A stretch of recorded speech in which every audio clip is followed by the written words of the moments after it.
नमस्कार प्रिय भक्तजनों, आप सभी को होली की ढेर सारी शुभकामनाएं बधाइयाँ। आपका जीवन सुख में और मंगलमय हो। आज मैं लेकर आई हूँ होली की महत्व और होली की पौराणिक कथाएं लेकर आई हूँ। इस त्यौहार को मनाने के पीछे क्या मान्यताएं हैं, क्या धारणाएं हैं, आज मैं आप सभी से शेयर करने वाली हूँ। आप सभी को बता दूँ कि 13 मार्च 2025 को होली दहन रात्रि 11:30 मतलब 11:26 से लेकर 12:30 के बीच में होली दहन किया जाएगा। होली दहन यानी होली से जुड़ी कुछ ही पुरानी कथाएं हैं, मान्यताएं हैं।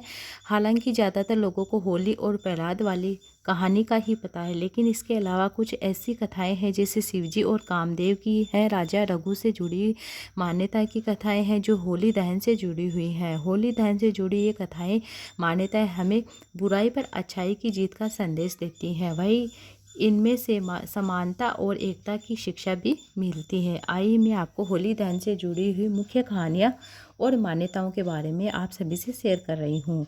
हिरण्यकश्यप, सबसे पहली कहानी है कि हिरण्यकश्यप राक्षसों का राजा था। उसका पुत्र प्रहलाद भगवान विष्णु का परम भक्त था। राजा हिरण्यकश्यप भगवान विष्णु को अपना शत्रु मानता था। उसका पुत्र था, परंतु वह अपना शत्रु भगवान विष्णु को अपना शत्रु मानता था। जब उसे पता चला कि प्रहलाद विष्णु भक्त हैं तो उसे प्रहलाद को रोकने की कोशिश की, लेकिन प्रहलाद ने एक भी बात नहीं मानी।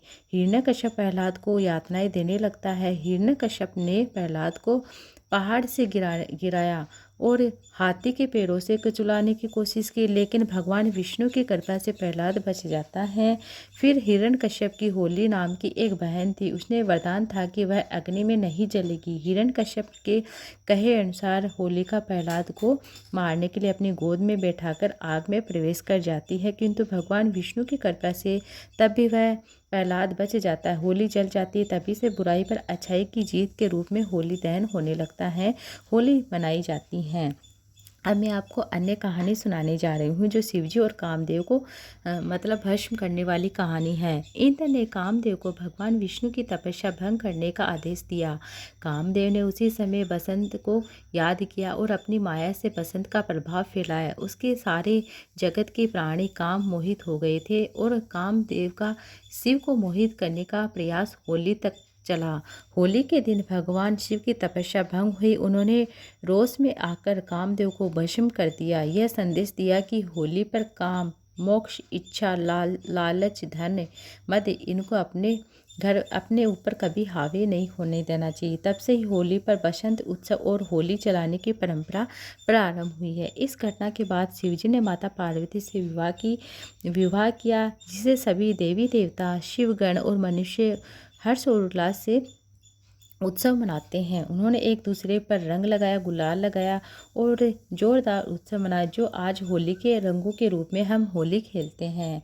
अब मैं आपको अन्य कहानी सुनाने जा रही हूँ जो रघु की है। राजा रघु के राज्य में डुंडा नाम की एक राक्षसिका ने शिव से अमृतत्व प्राप्त कर लोगों को खास कर बच्चों को सताना शुरू कर दिया था। भयभीत प्रजा ने अपनी पीड़ा राजा रघु को बताई। तब राजा रघु ने पूछने पर महर्षि वशिष्ठ ने बताया कि शिव के वरदान के प्रभाव से उस राक्षसिका की देवता, मनुष्य, अस्त्र शस्त्र और ठंड, गर्मी, बारिश से मृत्यु संभव नहीं है, किंतु शिव ने यह भी कहा कि खेलते हुए बच्चों का शोरगुल तथा हुदंड उसकी मृत्यु का कारण बन सकता है।